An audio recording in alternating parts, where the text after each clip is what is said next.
Hello friends, आज हमारा आधुनिक भारत के इतिहास का ये चौथा लेक्चर है जो कि ब्रिटिश शासन का भारतीय अर्थव्यवस्था पर प्रभाव टॉपिक से संबंधित है।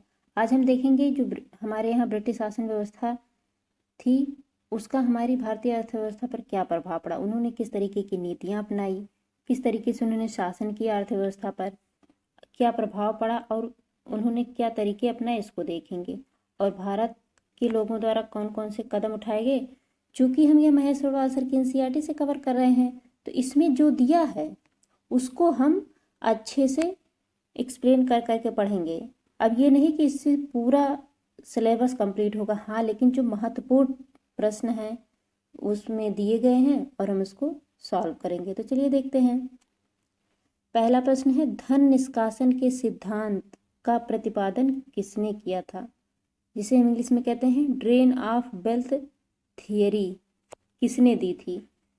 तो दादा भाई नौरोजी ने धन निष्कासन का सिद्धांत दिया था। ये कहाँ दिया था? अब इनकी एक पुस्तक है the poverty and un British rule in India, वो कब आई थी? 1902 में।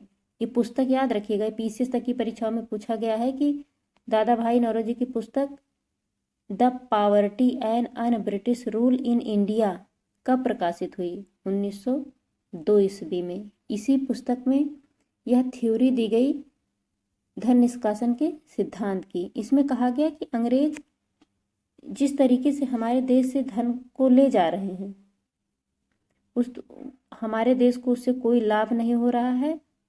जो लाभ के रूप में ले जा रहे हैं वो वास्तव में भारतीय धन है जो कि ये लूट रहे हैं। ये इसकी चर्चा इन्होंने धन निष्कासन के सिद्धांत अर्थात ड्रेन ऑफ वेल्थ, हमारे यहाँ से जो धन है वो ब्रिटेन की ओर बह रहा है। आगे देखते हैं। वर्ष 1892 में लिबरल पार्टी के टिकट पर ब्रिटिश हाउस ऑफ कॉमन्स में चुने जाने वाले पहले भारतीय कौन थे? तो वह दादा भाई नौरोजी, अर्थात ब्रिटिश हाउस कॉमन्स में चुने जाने वाले पहले भारतीय दादा भाई नौरोजी, जो 1892 में चुने गए। और किस पार्टी से? लिबरल पार्टी से। और यह पहले भारतीय थे। हाउस ऑफ कॉमन्स का अर्थ होता है लोकसभा। तो जो ब्रिटिश की लोकसभा थी उसमें चुने जाने वाले पहले भारतीय दादा भाई नौरोजी हैं और वह लिबरल पार्टी से चुने गए। आगे देखते हैं। Poverty and the un British rule in India किसकी पुस्तक है? दादा भाई नौरोजी की। अभी हमने देखी, इसी पुस्तक में इन्होंने ड्रेन ऑफ वेल्थ थियरी की चर्चा की है। यह पुस्तक 1902 में आई थी। ये डेट भी महत्वपूर्ण है, याद रखिएगा सन। आगे, यह विचार किसने दिया कि भारत में ब्रिटिश आर्थिक नीति घिनौनी है? कार्ल मार्क्स ने, जो कि एक बहुत बड़े अर्थशास्त्री हैं। उन्होंने कहा कि ब्रिटिश लोग जो आर्थिक नीतियां भारत में अपना रहे हैं वो एक बहुत शोषणकारी है, घिनौनी है। इस तरीके की नीतियां अपनाना मानव खुद एक सार्वभौमिकता के लिए घिनौनी बात है। यह कार्ल मार्क्स ने कही थी। ब्रिटिश आर्थिक नीतियों में जैसे अस्थायी व्यवस्था, महालवाड़ी व्यवस्था, जो भी अन्य अन्य व्यवस्थाएं चली थी उसके बारे में इन्होंने ब्रिटिश नीतियों के बारे में कमेंट किया था। आगे देखते हैं। यहाँ पे है औपनिवेशिक अर्थव्यवस्था की श्रेष्ठतम पुस्तक इंडिया टुडे के लेखक कौन है? इंडिया टुडे के लेखक रजनीपाल दत्त हैं, जो कि औपनिवेशिक अर्थव्यवस्था के लिए यह बहुत अच्छी बुक है, अर्थात सबसे श्रेष्ठतम बुक इंडिया टुडे है, जो कि रजनीपाल दत्त की पुस्तक है। तो आरपी दत्त भी कहते हैं। इंडिया टुडे किसकी पुस्तक है? रजनीपाल दत्त की। आगे देखते हैं। वर्ष 1907 में टिस्को की स्थापना किसके द्वारा की गई? तो जे.एन. टाटा, अर्थात वो भी 1907 में। टिस्को की स्थापना जे.एन. टाटा द्वारा 1907 में की गई। टिस्को का फुल फॉर्म क्या है? Tata iron and steel company. आगे देखते हैं। यहाँ पे कुटीर उद्योगों के विकास हेतु ऑल इंडिया स्पिनर्स एसोसिएशन की स्थापना किसके द्वारा की गई? यह ऑल इंडिया स्पिनर्स एसोसिएशन जो कि कुटीर उद्योगों के विकास के लिए था, वह गांधी जी द्वारा स्थापित की गई। तो याद रखिएगा, all India spinners association Gandhi ji द्वारा स्थापित है, जो कि कुटीर उद्योगों से संबंधित था। आगे देखते हैं, वर्ष 1854 में Bombay spinning and weaving company की सूती वस्त्र फैक्ट्री की किसके द्वारा स्थापित की गई?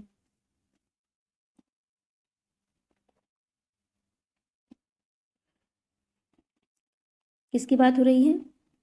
Bombay spinning and weaving company, जो कि एक सूती वस्त्र की फैक्ट्री है। यह कावसजी डाबर द्वारा स्थापित की गई 1854 में। ये हमारे देश के जो रियासतें थी वो एक घराने थे, बड़े बड़े जो घराने थे, उन्होंने भारत के विकास के लिए कई कंपनियां स्थापित करने का प्रयास किया, जो कि बाद में काफ़ी ज़्यादा फली फूली भी, लेकिन ब्रिटिश नीतियां इस तरीके से थी कि ये उद्योगों का बहुत अधिक विकास नहीं हो पाया था। आगे है, 1855 में भारत का प्रथम जूट मिल कहाँ स्थापित किया गया? तो भारत का प्रथम जूट मिल सेरामपुर, जो कि पश्चिम बंगाल में है, 1855 में स्थापित किया गया। तो कभी प्रश्न आए कि प्रथम जूट मिल कहाँ स्थापित हुआ था? तो पश्चिम बंगाल में। पश्चिम बंगाल में भी कहाँ? सेरामपुर में, और 1855 में। आगे है, भारत का प्रथम चाय बागान कब स्थापित हुआ? तो प्रथम चाय बागान 1833 में स्थापित हुआ। कहाँ? असम में। असम में भारत का प्रथम चाय बागान स्थापित हुआ 1833 में। आगे देखते हैं, यहाँ पे कुछ पद्धतियों की चर्चा की गई है। जैसे एक प्रसिद्ध इतिहासकार के.एम. पन्नीकर ने 1765 से 72 ईस्वी के काल को डाकू राज कहा। 1765 से 72 का काल क्या था? आप याद करो, 1764 में क्या हुआ था? बक्सर का युद्ध हो गया। बंगाल, बिहार और उड़ीसा में दीवानी का अधिकार अंग्रेजों को मिल गया। और 72 में जब तक रेगुलेटिंग एक्ट 1773 नहीं आ गया, जब वारेन हेस्टिंग आए, उससे पहले क्लाइव का शासन था और अन्य जो भी आए इनके बीच में, तो ये जो द्वैध शासन व्यवस्था स्थापित कर दी, अर्थात पैसा तो वसूल करती थी कंपनी, वो रख लेती थी, और जो वहाँ नवाब बना देती थी उप दीवान के रूप में, नवाबों को उप दीवान वहाँ कहा जाने लगा। तो इनको प्रशासन का अधिकार दे देती थी। अब बिना पैसे के तो प्रशासन चलेगा नहीं। कोई अर्थव्यवस्था में कोई अगर आपको निवेश करना है तो बिना पैसों के तो होगा नहीं, और पैसे अंग्रेज लेते थे, क्योंकि दीवानी और फौजदारी दोनों को बांट दिया। दीवानी अधिकार अंग्रेजों ने ले ली, फौजदारी वहाँ के जो उप नवाब थे उनको दे दिया। तो इस तरीके से शासन व्यवस्था इतनी चरमरा हो गई कि अकाल जैसी स्थितियां बंगाल जैसे क्षेत्र में आने लगी, जो कि सबसे ज़्यादा उपजाऊ था। पूरे देश का जो पेट भरता था उसी के पेट खाली हो गए। तो यह जो 1765 से 72 का कार्यकाल था, 1765 में द्वैध शासन लागू हुआ, जिसे हम द्वैध शासन कहते हैं, जो कि एक दीवानी अधिकार अंग्रेजों के पास थे और फौजदारी उप दीवानों के पास, जो कि नवाबों के रूप में थे। और वहीं 1772 में 1773 के रेगुलेटिंग एक्ट के द्वारा वारेन हेस्टिंग जब आए, उन्होंने इस द्वैध शासन व्यवस्था को समाप्त कर दिया। अर्थात अब अंग्रेज दीवानी और फौजदारी दोनों अपने हाथ में ले लिए कि भाई कोई अगर गलती होगी तो उत्तरदायित्व भी अंग्रेज ही लेंगे। आगे यहाँ पे कुछ प्रमुख कृषि पद्धतियाँ दी गई हैं। जैसे प्रथा है कि तिनकटिया प्रथा।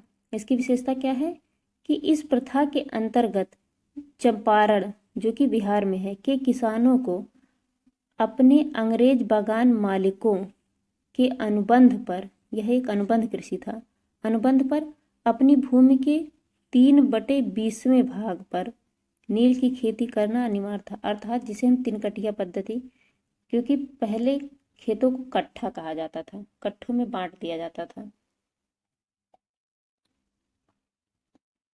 जैसे 1 कट्ठा, 2 कट्ठा, 3 कट्ठा, तो उसके 1/3 भाग पर, अर्थात मान लीजिए इसको 3 भाग में बांटे हैं, तो इतने भाग पर आपको नील खेती करना अनिवार्य था और यह एक अनुबंध होता था। तो यह तिनकटिया पद्धति कहलाती थी और यह बिहार के चंपारण में लागू था। आगे है ददनी प्रथा। ददनी प्रथा के अंतर्गत ब्रिटिश व्यापारी भारतीय उत्पादकों, कारीगरों, शिल्पियों आदि से निर्मित माल प्राप्त करने के लिए अग्रिम अथवा पेशगी के रूप में धन देते थे। इसका अर्थ है ददनी प्रथा कि जैसे मान लीजिए कोई चीज़ उत्पादित करना है या कुछ बनाना है, भारतीय कारीगरों से या व्यापारियों से, उत्पादकों से कुछ भी उत्पादन कराना हो या बनवाना हो, तो जो ब्रिटिश व्यापारी होते थे उनको उसको उत्पादित करने के लिए पहले से धन दे देते थे कि लीजिए आप पैसे लगा के इसको उत्पादित कीजिए, आपसे कुछ लाभ पे हम ले लेंगे। तो जो कुछ लाभ और जो पहले धन देने की प्रथा थी वह ददनी प्रथा कहलाई। यह अग्रिम पेशगी होती थी जो कि ब्रिटिश व्यापारियों द्वारा भारतीय उत्पादकों, कारीगरों एवं शिल्पियों को दी जाती थी। आगे है यहाँ पे एक नोट है कि गवर्नर जनरल वारेन हेस्टिंग्स ने इजारेदारी प्रथा अर्थात फार्मिंग सिस्टम का प्रारंभ भू राजस्व की वसूली करने के लिए किया था। तो ये जान लीजिए कि वारेन हेस्टिंग ने इजारेदारी प्रथा शुरू की। तो इजारेदारी प्रथा वारेन हेस्टिंग द्वारा शुरू की गई थी। आगे यहाँ पे कुछ व्यवस्था दी गई है। ब्रिटिश कालीन भू राजस्व व्यवस्था कैसी थी, जिसे हम तीन मुख्य थी। अस्थाई बंदोबस्त जिसे हम जमींदारी बंदोबस्त भी कहते हैं, दूसरा रैयतवाड़ी बंदोबस्त और तीसरा महालवाड़ी व्यवस्था। अस्थाई बंदोबस्त, रैयतवाड़ी व्यवस्था और महालवाड़ी व्यवस्था। अस्थाई बंदोबस्त किसने लेकर आया? लॉर्ड कॉर्नवालिस द्वारा अस्थाई बंदोबस्त शुरू किया गया। रैयतवाड़ी टॉमस मुनरो द्वारा 1820 में और महालवाड़ी व्यवस्था हॉल्ट मैकेंजी द्वारा 1822 में। तो सबसे पहले स्थायी बंदोबस्त आया 1793 में, इसके बाद 1820 में रैयतवाड़ी और 1822 में महालवाड़ी। अस्थायी बंदोबस्त कॉर्नवालिस द्वारा लाया गया, रैयतवाड़ी टॉमस मुनरो द्वारा और महालवाड़ी हॉल्ट मैकेंजी द्वारा। इसमें क्या क्या प्रावधान किया गया था कि जमींदारी प्रथा अथवा स्थायी बंदोबस्त में ये किस क्षेत्र पर लागू था? बंगाल, बिहार, उड़ीसा, उत्तर प्रदेश, बनारस और उत्तरी कर्नाटक का कुछ क्षेत्र, यह अस्थायी बंदोबस्त का क्षेत्र था। और रैयतवाड़ी बंदोबस्त लगभग साउथ इंडिया में मुंबई क्षेत्रों को और कुछ असम क्षेत्र में अर्थात बम्बई, मद्रास और असम का क्षेत्र। वहीं जो महालवाड़ी व्यवस्था थी वो उत्तर प्रदेश, मध्य प्रांत और पंजाब अर्थात ये लगभग उत्तर भारत में, ये दक्षिण भारत में और ये उत्तर पूर्वी और उत्तर पूर्व भारत में। अर्थात जैसे ये भारत है तो जो स्थायी बंदोबस्त थी यहाँ लागू थी और ये पूर्वोत्तर भारत और कर्नाटक के कुछ क्षेत्रों पर। वहीं महालवाड़ी व्यवस्था यहाँ उत्तर में पंजाब और थोड़ा उत्तर प्रदेश को लेके, और रैयतवाड़ी जिसे हम किसान कहते हैं वह दक्षिण भारत के क्षेत्रों पर, कुछ असम के क्षेत्रों पर भी छिटपुट लागू थी। और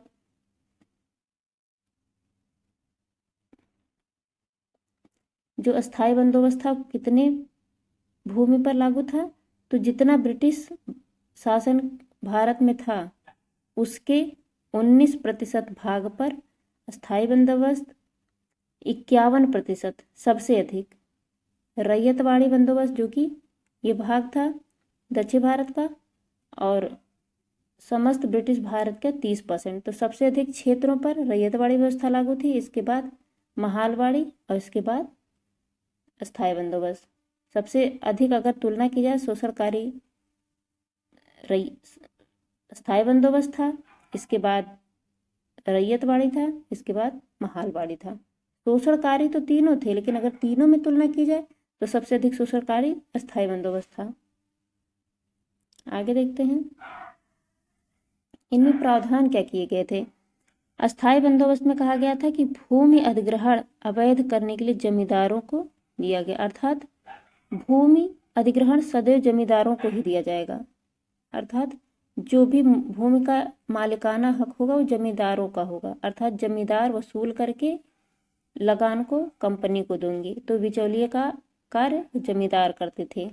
वहीं जो लगान होता था रैयतवाड़ी बंदोबस्त में, ब्रिटिश सरकार को राजस्व सीधे किसान देते थे, उसमें कोई बिचौलिया नहीं था। जिन्हें हम रैयत कहते हैं, किसानों को ही रैयत कहा जाता है, वो सीधे ब्रिटिश शासन को देते थे। इसमें बिचौलिए की कमी थी, इसलिए थोड़ा सी सहूलियत भरा था। रैयत का अर्थ किसान होता है। और महालवाड़ी व्यवस्था में ब्रिटिश सरकार को राजस्व देने की जिम्मेदारी समस्त गांव के मुखिया की होती थी। अर्थात महाल का अर्थ है एक गांव, एक गांव है, वहां पे एक मुखिया चुन लिया जाता था उन गांव द्वारा। वह मुखिया उन गांवों के सभी का राजस्व वसूलता था, फिर वो देता था। तो उसी गांव का व्यक्ति था। और जमींदार क्या होते थे, कई गांवों को मिलाकर किसी एक गांव विशेष का जमींदार बना दिया जाता था, या तो वो बाहर ही कोई होता था, आके कुछ गांवों की जमींदारी ले लेता था। इसे उतना संवेदनशील भी नहीं होता था, चाहे उसे राजस्व चाहिए, परिस्थिति कैसी भी हो। तो कहीं ना कहीं ज़्यादा दर्द वाला था, अर्थात ज़्यादा शोषणकारी था। तो इसमें ये था, अस्थाई बंदोबस्त में जो भी कर होता था वो फिक्स हो जाता था, जबकि रैयतवाड़ी व्यवस्था में ऐसा था कि उसमें भूमि की थोड़ी बहुत पैमाइश की जाती थी कि भूमि मापन के आधार पर, उपजाऊ क्षेत्रों के आधार पर कुछ राजस्व का निर्धारण किया जाता था। उसी तरीके से महालवाड़ी व्यवस्था में भी कुछ ऐसे ही था। लेकिन इनके प्रभाव क्या पड़े, जो तीनों व्यवस्थाएं लागू की गई, स्थायी बंदोबस्त, रैयतवाड़ी और महालवाड़ी, इसका प्रभाव क्या पड़ा। पारंपरिक अर्थव्यवस्था का विघटन हो गया, अर्थात जिस तरीके से भारत में परंपरा, बुनकर और कृषि होती थी, उस अर्थव्यवस्था का विघटन हो गया। क्योंकि लगान देने के चक्कर में किसानों को वही फसल उपजानी होती थी जिससे उनको लगान देने के लिए पैसा मिल सके। तो वो अपने जो जीवन यापन के लिए कृषि करते थे उसको छोड़ के वैसी कृषि पर ध्यान देने लगे जो कि उनको राजस्व दे और कर मुक्त करे, अर्थात ये नहीं कि कर्ज लगता चला जाए। तो इसलिए जो पारंपरिक अर्थव्यवस्था थी उसका विघटन हो गया। कृषकों की दरिद्रता बढ़ी, जब भी उपज ना हो तब भी उनको देना पड़े, क्योंकि वह फिक्स था, इसलिए कृषकों में दरिद्रता बढ़ गई। कृषि में ठहराव तथा अवनति आ गई। कृषि में मतलब वृद्धि होने की बजाय या तो वो रुक सा गया या फिर उसमें वो अवनति की ओर आ गई, अर्थात जितना उपज होता था या तो उतना ही होने लगा या उससे कम होने लगा, ठहराव आ गया या फिर कमी आ गई। क्योंकि इतना दबाव बढ़ गया लगान देने का ही कि लोगों के अंदर इच्छा शक्ति ही खत्म हो गई कि वो किस तरीके से कृषि करे या फिर अन्य कोई कार्य करे। आगे जो पुराने जमींदारों का उन्मूलन हो गया तथा नए जमींदारों का उदय हो गया। जो पुराने जमींदार थे या उस आसपास के क्षेत्र विशेष के होते थे, उनके मन में कुछ भावनाएं कृषकों को लेके होती थी। लेकिन जब जमींदार लोग अपना, क्योंकि स्थायी बंदोबस्त को सूर्यास्त कानून भी कहा जाता था, अर्थात अगर एक समय निश्चित कर दिया जाता था, उसके शाम तक सूर्य ढलने से पहले जो जमींदार होता था उसे लगान दे देना होता था। अगर वो नहीं दे पाया, मान लीजिए वसूल नहीं पाया और दे नहीं पाया, तो उस जमींदार की जमींदारी छीन ली जाती थी और नीलाम करके किसी अन्य को दे दी जाती थी। तो जो अन्य व्यक्ति होता था वो किसी शहरी विशेषकर रईस आदमी होता था या धनी व्यक्ति होता था जो इस क्षेत्र से संबंधित नहीं होता था, उनकी भावनाओं को तब वो नहीं समझता था, तो वह व्यक्ति और शोषण करता था। तो ये शोषण की व्यवस्था बढ़ती ही चली गई। तो इसमें नए नए जमींदार आए जो कि और शोषण करने लगे। आगे है कृषि का वाणिज्यीकरण हो गया, अर्थात जो अन्न उपजाया जाता था या फिर जो जीवन यापन की कृषि होती थी या फिर खाद्य उत्पादन होता था, उसको छोड़ के लोग व्यापारिक कृषि करने लगे जिसको बेच के उनको कुछ धन मिल सके, अर्थात वाणिज्यीकरण हुआ। आगे देखते हैं, वह कौन सी भू राजस्व व्यवस्था थी जो सर्वाधिक ब्रिटिश क्षेत्रों पर लागू थी। अभी हमने देखा ये रैयतवाड़ी कितने 50%, अस्थाई बंदोबस्त 19% और महालवाड़ी 30%, अर्थात ये 31% था, 30% मान लीजिए। तो सबसे अधिक रैयतवाड़ी, फिर महालवाड़ी, फिर स्थायी बंदोबस्त। आगे है यहाँ पे अस्थायी बंदोबस्त का सिद्धांत किससे संबंधित है? भू राजस्व के निर्धारण से। एक भू राजस्व मान लीजिए भूमि का 30% जो भी उपज होगा उसको देना पड़ेगा, तो वो फिक्स कर दिया जाता था 10 सालों 20 सालों के लिए। तो ये जो अस्थायी होता था ये भू राजस्व निर्धारण के लिए स्थायी किया जाता था, इसीलिए इसे अस्थायी बंदोबस्त कहा जाता था। और इसका जो मान लीजिए उपज अधिक हुआ तब भी राजस्व 30% देना है, तो जो इसका अतिरिक्त लाभ होता था वो जमींदार उनको लाभ मिलता था। इसीलिए बाद में फेल भी हो गई कि सरकार को फिक्स धन मिलने लगा, उपज अधिक होने भी लगा तो भी सरकार को उतना ही मिलता था। आगे देखते हैं, यहाँ पे भारत में रेलवे के जनक के बारे में बताया गया है। लॉर्ड डलहौजी को भारत में रेलवे का जनक माना जाता है। तो रेलवे का जनक लॉर्ड डलहौजी। डलहौजी के प्रयत्नों के कारण महाराष्ट्र में 1853 में बम्बई से थाणे प्रथम रेल चलाई गई, जो कि 35 किलोमीटर की रेलवे पटरी थी। तो भारत में प्रथम रेल महाराष्ट्र में चली, मुंबई से थाणे चली 1853 में डलहौजी के शासनकाल में, और यह 35 किलोमीटर की रेलवे लाइन थी। तो यह हमारा आज कुछ ब्रिटिश सरकार की नीतियों से संबंधित था, जो भू राजस्व की नीतियाँ थीं। तो इस लेक्चर को आप रिवाइज कर लीजिएगा। इसको यहीं समाप्त करते हैं। Thank you very much.